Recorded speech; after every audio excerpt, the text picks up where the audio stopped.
Welcome back. We often call the experts who join me on Cityline family, and that's for good reason. They are. What you see here goes beyond the cameras. For years, you've watched designer Nike Onile on Cityline, and in July, we lost her after a battle with cancer. Like so many others out there, it's been tough for us all to understand why someone in our family was taken away. And today, we are sharing our memories about her.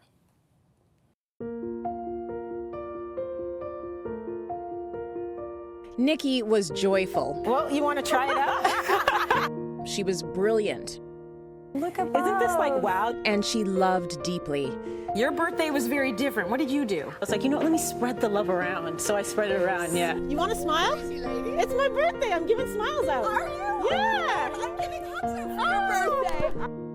What I'm really trying to get to the heart of is what it is that I'm actually creating for them. For some people, it is a new beginning. Oh my God, that's so nice. For others, it is a safe space. For others, it could be a place of inspiration.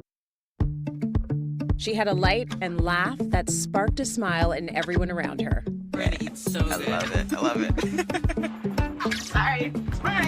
What? We've got designer Nike Onile joining us. You look fabulous. Nikki lived life on TV as richly and vividly as she did in real life. We are hitting the road again for another eco-friendly road trip where sustainability is key. We have made it to the top of the mountain. We've made it to the top, to my resistance. You made it. I suspect that designer Niki Onile has brought her A game. She's ready for battle. Here we go, round two, gloves are off. And Nikki wins this design challenge. Nikki filled our worlds with art that spoke to our souls.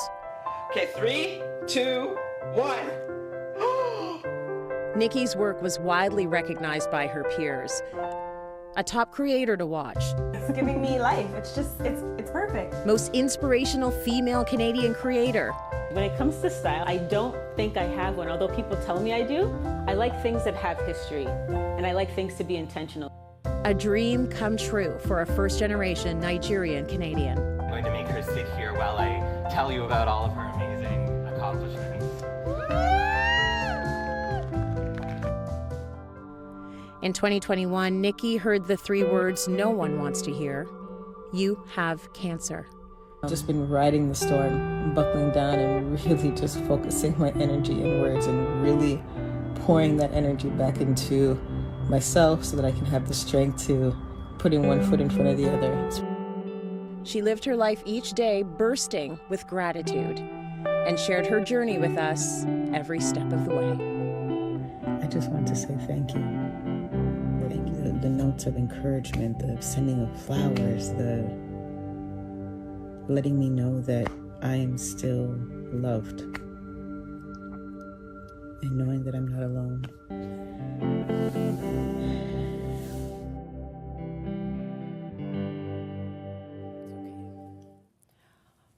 It's hard to watch. I mean, it's beautiful to watch her and all of her joy, but it's hard to look back and see such a full life. Joining me to speak more about Nikki's life and her legacy, we've got Carlin Purcell here, we've got Shireen Ashman and Danielle Nicholas-Brick. I'm so happy you could all join me today for this. Yeah, happy to be here.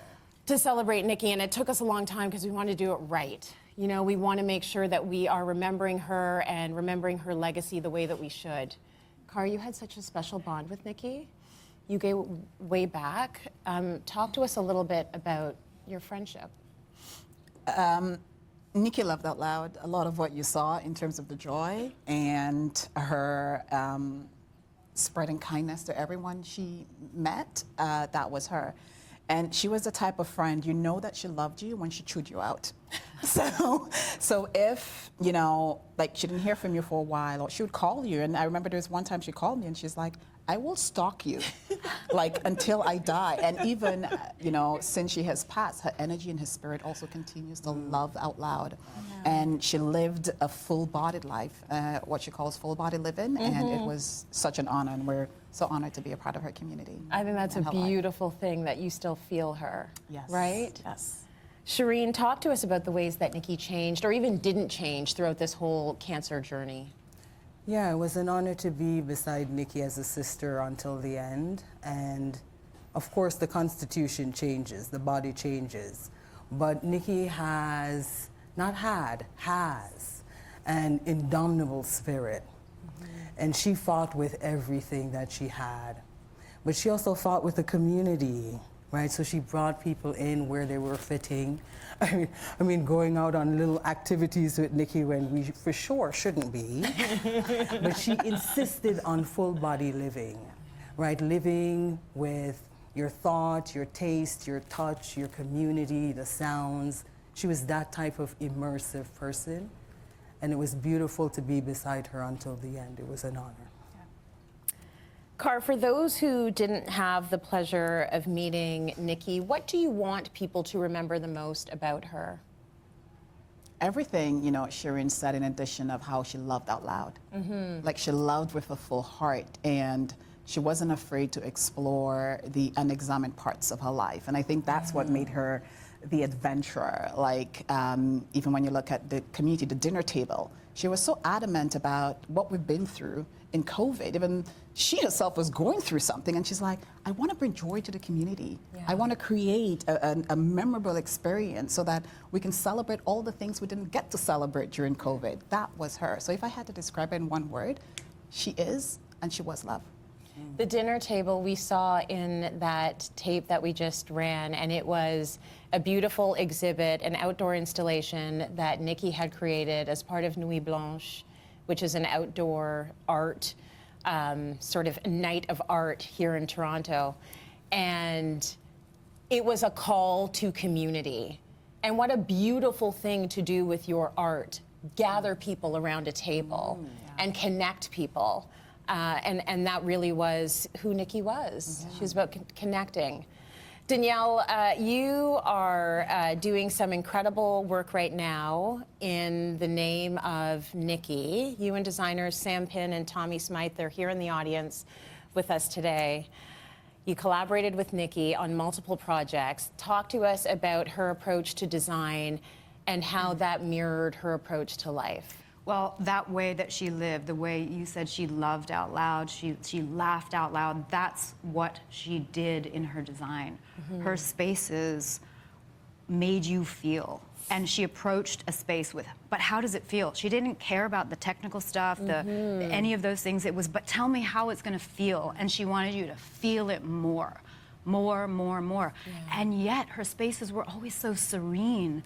And why is that? She had balance. She had that big, beautiful drama, the visual drama, but amongst a backdrop of serenity and restraint. And that to me was like the key. And then her design, in her own words, she said her design practice is that magical place where wellness and design meet. And so what you talked about, that community, the table, that was a big symbol for Nikki. That was so important, and I really believe that she felt the most important thing for wellness was connection. And so her spaces fostered connection. And that big beautiful drama and joy, that was that belly laugh of hers that, So infectious. that was in her spaces. And absolutely. You felt it. We feel Nikki still, and I love that. I love that she's still here, and then her spaces live on. And then there's also a legacy that you're working on right now. So Nikki is all about putting good into the world. Tell us a bit about the legacy that she is leaving behind that you've been working on with some of her partners. Well, Nikki's friends and family and colleagues have come together to create a foundation, NOAD Foundation, which is the Nike Onile Art and Design Foundation. And it is to preserve Nikki's legacy, to promote her intention of approaching design and art in unconventional ways. And it's also to assist underserved communities and help with financial help with artists, people coming in unconventional ways, the way Nikki did, because she was in, what was it, biochemistry? Yeah. She had a biochemistry background. So she also celebrated the uncharted path. She was very big about creating her own lane. So the foundation will also support those who are also following that passion and that love for design and wellness as well. It's a beautiful thing. I remember sitting down with Nikki at a coffee shop, and she was sort of new on Cityline, and she had all these questions like, how does this industry work? What are we doing here? What is this about? And it's like, that was my first window into, okay, she's got a big brain. She's got a lot of thoughts in there. She's got a lot of, there's no self-consciousness. It's just, I just want to know. Like, how does this work? What is this? What might I be able to do? And I'm like, you, my dear, will be able to do anything you want. You will do whatever you want. I can tell already you're going to make it work for how it needs to work for you. She was special that way. So I'm so happy her legacy is being honored. And we will have more people who are artists in these spaces, which is a beautiful thing. So we've got a link to Nikki's foundation on our website, cityline.tv.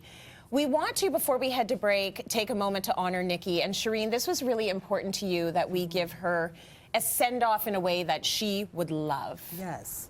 So during the process, Nikki gave me a sheet of paper with names on it, and Cityline was one of them on it. Good. So I know that this community had resonance with her and was of importance to her. So it's my honor to be in practice with this community to do an African tradition rooted in West Africa, where Nikki's soil is and where she had returned to. And this practice, this cultural and traditional practice, is to honor someone who has passed, a loved one, but in particular an ancestor who lived with integrity, right? And this is what we call the pouring of libations. It includes natural elements that Nikki was very much into. If you've been to her home, the vast trees, it was literally trees, folks, in her home, right? So to bring this plant in recognition of the soil that she's returned to. And the water, we were first born with the element of water that she's returned to. This practice can be done individually, but I'm going to call in the community. So when I say ashe, I want you to return and respond with ashe, okay? It's my honor, Nikki, girl, to pour libations for you in this community that you loved. You lived with integrity. Ashe, ashe, ashe, asheo. It's my honor to pour water for you, girl, because you lived with such innovation, such artistry. We'll never forget it. Ashe. Ashe. It's my honor to pour water for you because of the impact that you'll continue to have through NOAD, through your family and your friends, and especially your nieces and your nephew, who I know you had a very particular relationship with. Ashe. Ashe. Asheo. And on behalf of the Onile family, we want to recognize the vibration of Nikki that still exists around us. Ashe. Ashe. Asheo. Thank you, Shireen. Thank you, thank you, thank you, thank you, thank you. Thank you, Nikki. Let's take a short break. We'll be right back, everyone.